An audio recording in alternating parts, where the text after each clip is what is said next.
on lâche pas l'affaire, parce qu'on est trop tenace, il n'y a rien à faire, on lâche rien.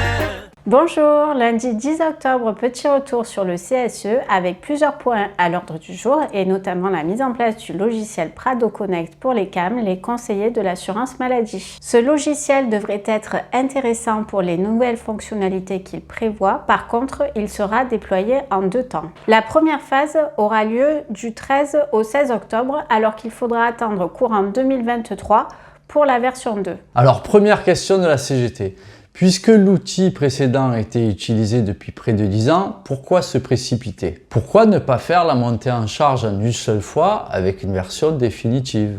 Alors réponse de la direction, oui c'est vrai, vous avez raison, c'est bien ça comme solution, mais non. On a également insisté sur les expériences récentes malheureuses.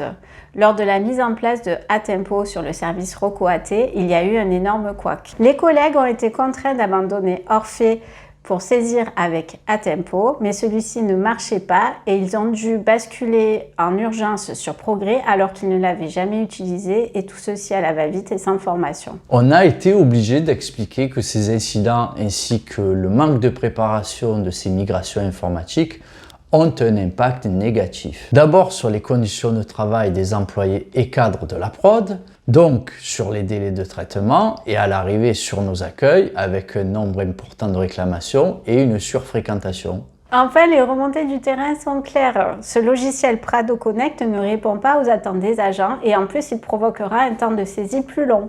Nous avons aussi évoqué la sécurité de nos données biomédicales qui, vous le savez, sont une mine d'or pour le secteur assurantiel privé et là aussi, aucune garantie. Résultat de la consultation, la CGT vote contre et FO prend acte favorablement. Autre point, le déploiement de l'outil national de gestion des contentieux. Bon, il faut savoir que ce logiciel n'est pas enrichi par notre base de données et qu'il le sera seulement au second semestre 2023. Oui, à l'assurance maladie, on a toujours cette fâcheuse manie de mettre la charrue avant les bœufs. Alors, première ambition de cet outil, fiabiliser les données volumétriques. Pour la CGT, cela permet la mise en concurrence entre les différentes CPAM de France pour faciliter les mutualisations, qu'elles soient entrantes ou sortantes. Le but, économiser encore sur la masse salariale, moins d'agents au détriment de nos conditions de travail dans toutes les caisses. Cette activité a déjà été mutualisée et partagée entre différentes caisses de la région PACA. Le danger est donc réel de l'avoir regroupé sur un centre national comme l'a été la gestion de nos salaires avec le CNGP, le Centre national de gestion de la paix.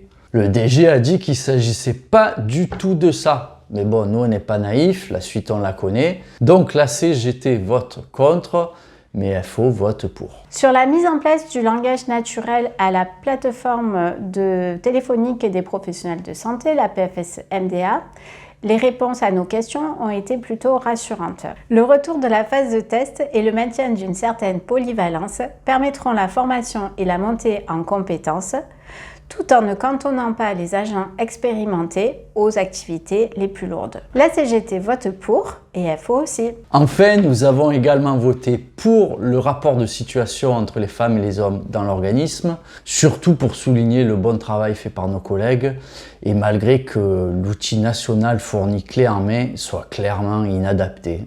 Pour terminer, nous avons programmé les visites de la CSSCT, la Commission Santé, Sécurité et Conditions de Travail, donc qui sera dans les services le 27 octobre au PATIO, le 17 novembre au TAS, Tribunal judiciaire pôle social, et le 15 décembre sur Valmante. D'ici là, on se retrouve en tournée de prise de parole, donc continuez à nous suivre et on lâche rien. Nous on lâche pas l'affaire, parce qu'on est trop